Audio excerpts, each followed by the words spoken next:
دعا چاہے دن کے اجالوں میں مانگی جائے یا رات کے سسکتی ہوئی خاموشی میں، دعا رو کر مانگی جائے یا مسکرا کر، یا تپتی ہوئی دھوپ میں سلگتے ہوئے ہاتھوں سے، دعا ہمیشہ قبول ہوتی ہے، بس انداز مختلف ہوتے ہیں۔ ضروری نہیں کہ کسی چیز کا مل جانا ہی دعا کی قبولیت ہے،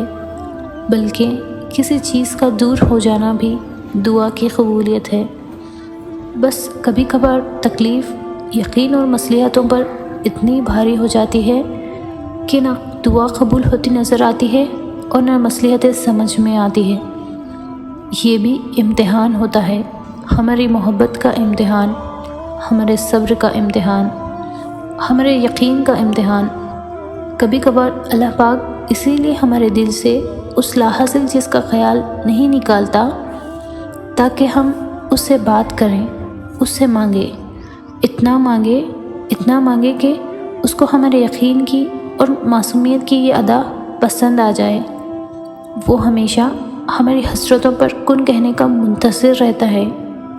وہ ہمیں دیتے ہوئے نہیں تھکتا اور ہم ہیں کہ مانگتے ہوئے تھک جاتے ہیں۔ وہ تمہارے دل میں یہ دعا کا خیال لا کر کبھی کبھار تمہیں ہی تمہاری دعا کی قبولیت کا وسیلہ بنا دیتا ہے تاکہ تم مانگو اور تمہیں ادا کر دیا جائے، مگر تمہیں خبر بھی نہیں ہوتی۔ کچھ دروازے یا کچھ راہیں جب اللہ بند کر دیتا ہے تو تمہیں لگتا ہے کہ جیسے وہ تمہیں سزا دے رہا ہے اور دعائیں قبول نہیں کر رہا ہے، جو تمہیں چاہیے وہ نہیں سمجھ رہا ہے، جبکہ کچھ راستے ہماری ہی بہتری کے لیے بند کیے جاتے ہیں